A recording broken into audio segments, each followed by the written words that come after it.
I don't think she's gonna answer the place she came from, but I'll go ahead and ask this. Why are you calling me a princess? Because princess is princess. Kumi thinks so. Kumi didn't see princess for a long time. Princess must have changed. But why me? Kumi saw princess's flightless tail. What? No way. Is she talking about?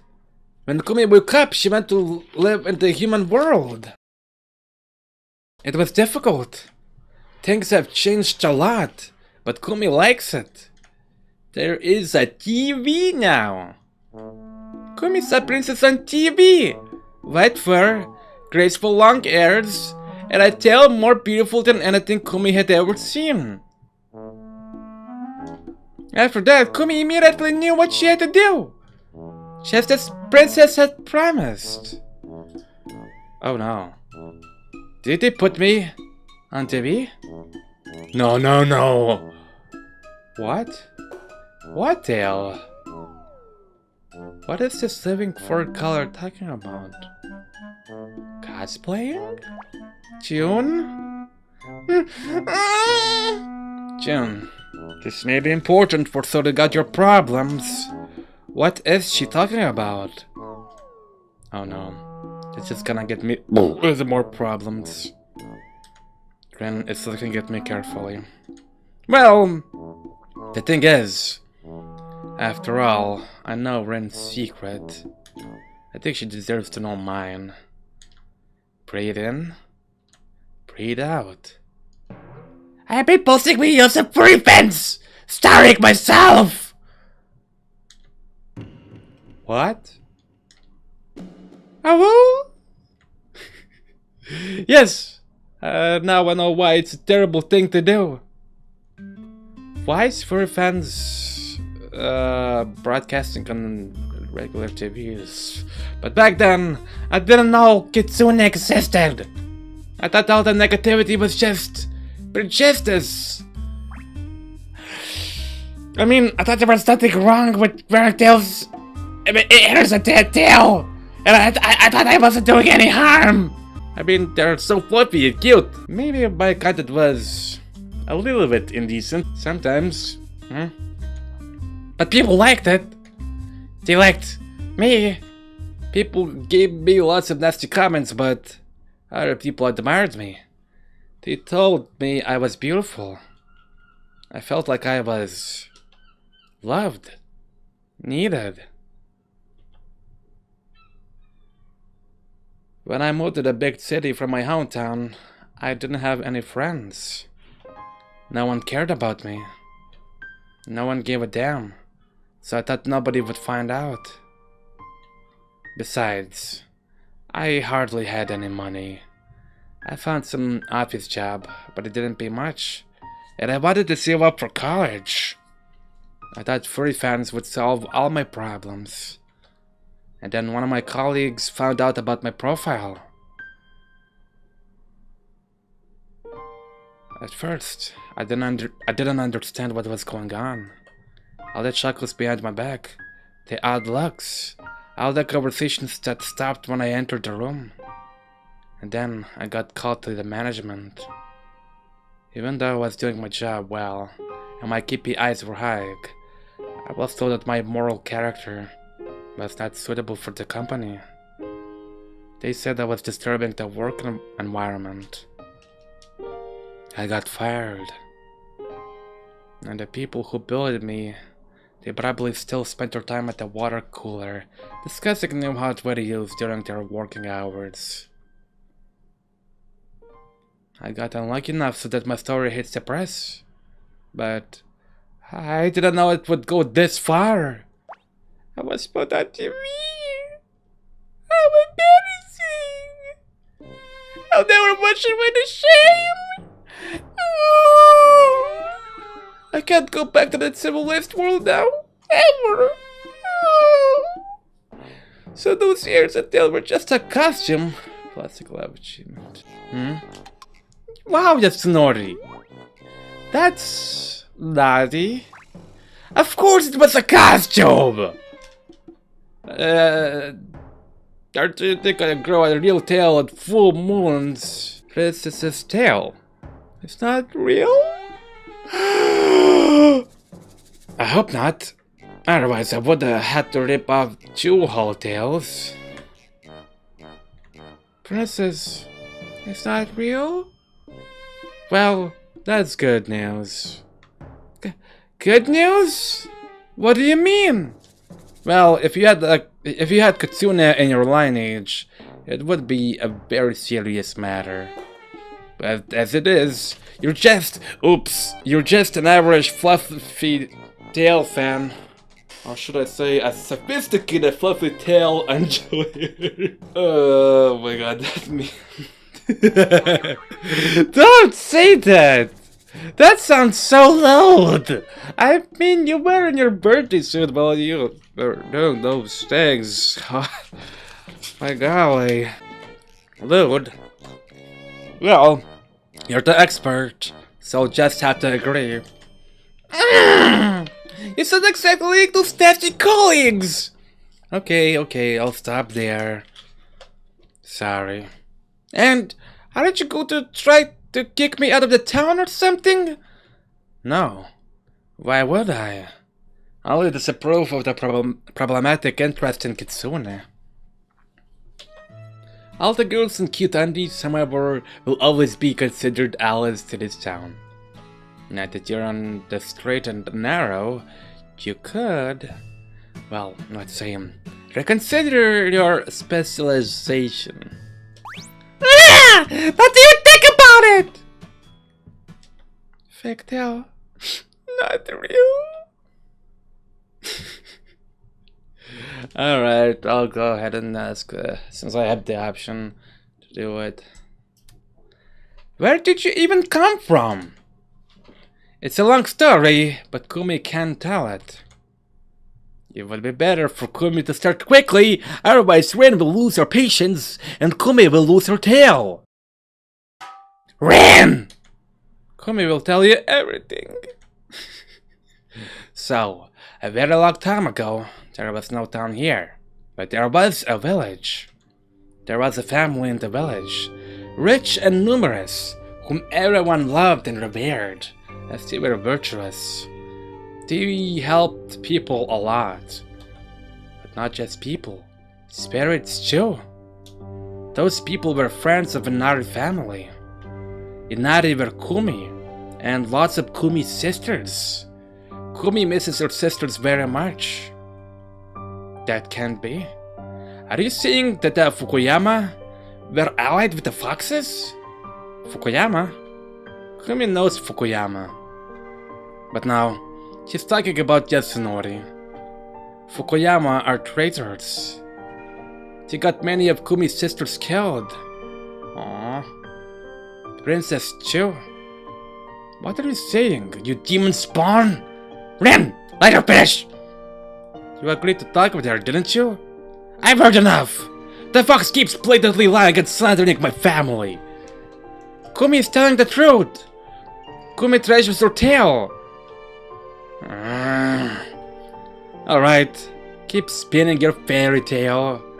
There are inconsistencies all over it. The Yasunori were never numerous. No one in their right mind would want to be part of a dark mage's clan. Kumi remembers what she remembers. Yasunori were many. Fukuyama were many too. Both were rich, but Fukuyama were also greedy. He wanted to cut trees in the Inari forest. Yasunori wouldn't let them, so Fukuyama spread rumors about Yasunori and Inari. Yasunori were banished. Inari had to flee. All to sell trees and get more money. Stupid greedy Fukuyama. They didn't know the forest is bad. Bad? What do you mean, Fox? There are bad thingies in the forest. You can make them good, but it's hard. Lots of work. Inari were trying hard. Yasunori helped. That was the agreement. There's a lot of magic here. It does this. Kumi claps her hands loudly and interweaves her fingers. It grows and grows until it becomes really big. Spirits get caught inside, sometimes good ones, sometimes bad. They have to be cleaned, or it will be bad. Bad forest. And why did the foxes live in the forest if it was so bad? Was it out of great and pure love for people, perhaps? You never know how to clean the forest and then it becomes good, nice to live in. But you need power for that. Power comes from offerings. People make offerings. Yes, Sonori would make offerings, Inari would become strong and clean the forest. Kumi thinks it's very easy to understand. Even for Fukuyama. Kumi, sorry! Kumi takes her words back! Kumi being suspended! Okay, so... You were saying that the forest is getting corrupted by something like... a bunch of spirits smushed together? That is right! Oh, why is it a Fukuyama? Like tofu cheese! Kumi loves tofu. Interesting. Does that make any sense to you? I don't want to believe a single word the scoundrel says, but... yes, I think so. We've been having certain issues with our sawmill for some time now. Something is affecting it. The accidents grow more frequent and severe with each passing year. We've been getting strange reports from the workers too. Every such case was investigated, but I haven't been able to find anything out. Kumi's not flying at all! Kumi wouldn't like the princess, even if the strongest of Fukuyama didn't threaten to rip her tail off. Do you know what's going on in the house? Do you know anything about what's going on in this house? Why do I keep seeing all those terrible things? Is this your doing? Kumi begs Princess to forgive her. Kumi tried very hard to stop terrible things from happening, but they still happen. Kumi hasn't received offerings in a long time, so she can't do much. Kumi got the offerings now. Maybe she can do more? So you do know what this is happening, don't you? Kumi knows. It's the forest. The forest?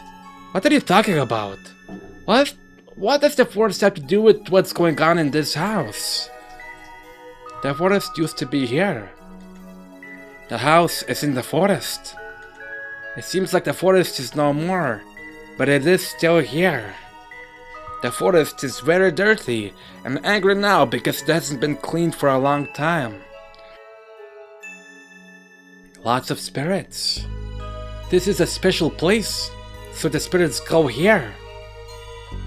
Kumi thinks she and Princess can help, but for that, Princess must remember Kumi. Kumi understands now. Kumi was wrong, it seems. Kumi didn't want to scare anyone. Kumi is very sorry that this happened. She is really sorry. Kumi got a little stronger. Kumi will try to fix it all herself. What? Everything happens as if in a dream. The next moment, Rin is already grabbing onto the air. I only catch a glimpse of Kumi's tail flashing through the door. Hey, where do you think you're going? There's one more question I wanted to ask you. Jesus. Yeah, this is the one I want to ask. Were you really trying to possess me? Possess Princess? How? What for? Kumi doesn't understand. Just you look at this embodiment of innocence. I almost believe her. But it is the truth! Kami has come to make Princess remember her. Remember? How am I supposed to remember you if I don't know you? We've been together before. 200 years ago, Kumi thinks. Princess promised that she would return in 200 years. Kumi was very much waiting. Anyways, Rin starts to act rather quickly. She must have been prepared for this scenario. Her coat that's worded already at hand. Rin grabs her stuff and hurries after the fox, getting dressed as she goes. I won't let you get away, demon! Rin! I managed to grab Rin's hand. Rin, listen to me.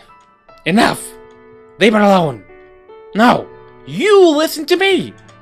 Or are you only ready to listen when the demon is talking? I know you want to be special, but you're the one who wants to be special right now. You played Demon Hunter to the point where you don't even care who you hunt. What if everything she said was true? What if it wasn't her fault? But what if it was her fault? What if she tried to kill you? She's a demon, and I am a descendant of dark mages, according to you. And I also made socially inappropriate videos that completely ruined my life, even though I didn't hurt anyone. What now? Burn me at the stake? Is that how your justice works? This is completely... No, Rin. It's not different. It's exactly the same thing. Someone thinks you might be guilty. So even if you're telling the truth, even if you didn't mean anything bad, even if you didn't hurt anybody, you are guilty until you prove otherwise. Except how do you get through to someone who doesn't benefit from sparing you? Maybe they want to prove something to themselves. Maybe they are simply bored. Why try getting into others' shoes when you can do justice? Being a hunter is much more fun than being a prey, isn't it, Ren? The weather outside is awful. Demon or not, Kumi might get in trouble. I'll go try to find her. And you, if you have an ounce of compassion left, you won't go after her. I rush out of the room. Ren stays behind. Wait, Yasunori! You're making a big mistake! June!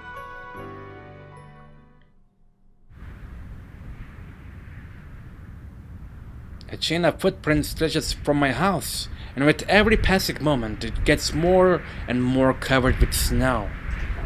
Just as I thought, it's headed towards the woods. I try to follow the trail as fast as I can. My feet sink into the loose snow, and as I get closer to the forest, the snow drifts only get bigger. Kumi! Kumi, please come back!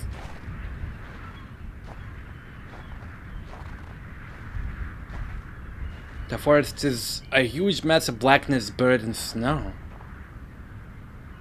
Are my eyes playing tricks on me, or are the trees? Yeah, the trees are moving along. Okay, the background is moving.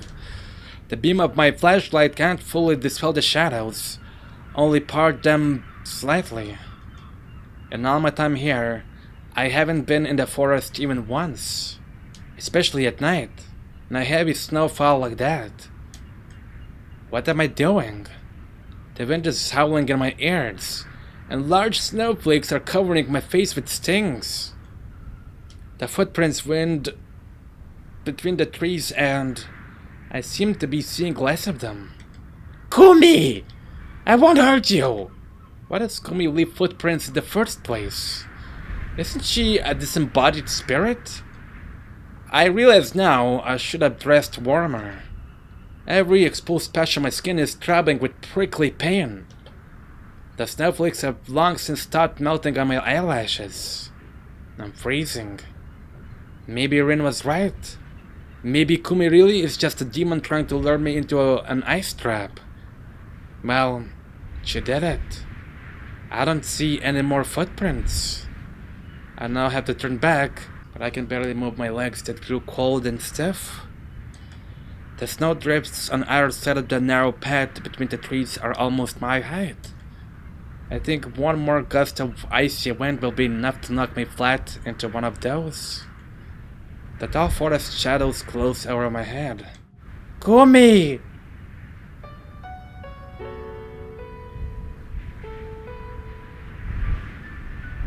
She's lying in one of the snowdrifts, curled up in a ball. Snow sucked her hair and clothes.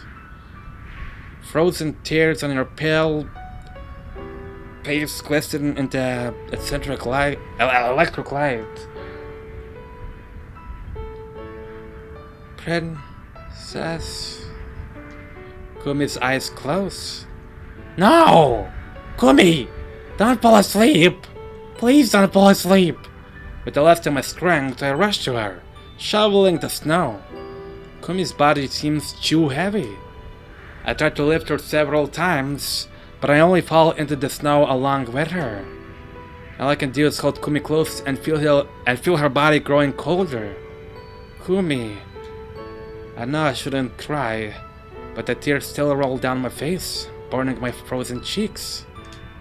This is going to end badly, Yasunori. Just mark my words. Rin! I'm so glad. Rin, please help. This is all... It's just crazy. Rin, please! I can't do it alone. Rin stops in place, but only for one long moment. Then she lifts me up and finally lifts Kumi. I support her from the other side, even though I can barely stand myself. I literally can't even. The three of us head back home.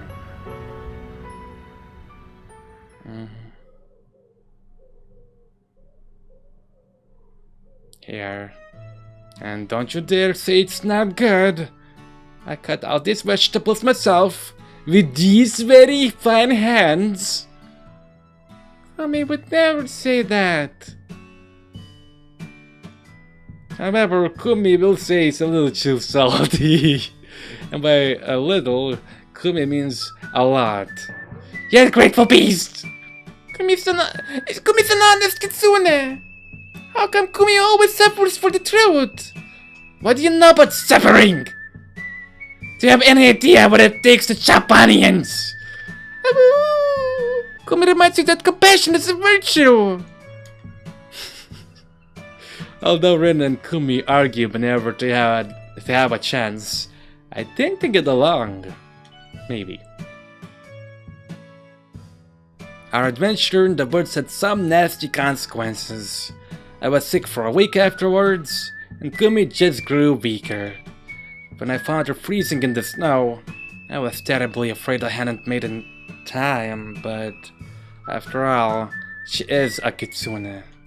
The laws of the human world don't apply to her, for the most part. At least that's what I got from the explanation. Anyway, Rin had to take care of both of us, and quickly learn to cook. Well, we somehow survived that ordeal too. Neat! Rin appears in front of me with a bowl of hot soup. Are they going to criticize my cooking too? No, of course not. I still value my life after all. Oh yeah? It doesn't seem like you do. I still can't believe you actually went out into the woods at night in a snowstorm. I mean, weren't you going to do literally the same thing? I'm different. I'm prepared for that sort of thing. Won't argue with that. To be honest, I still wonder how you managed to stay all healthy. Health stuff! Must be the blood of the demon hunters. Yep. This, and also the fact that I avoid groping dubious foxes amidst the snowdrifts. Well, at least I didn't eat your fat pussy! Kumi can hear you. Kumi's not dubious at all. I'm tasting the soup.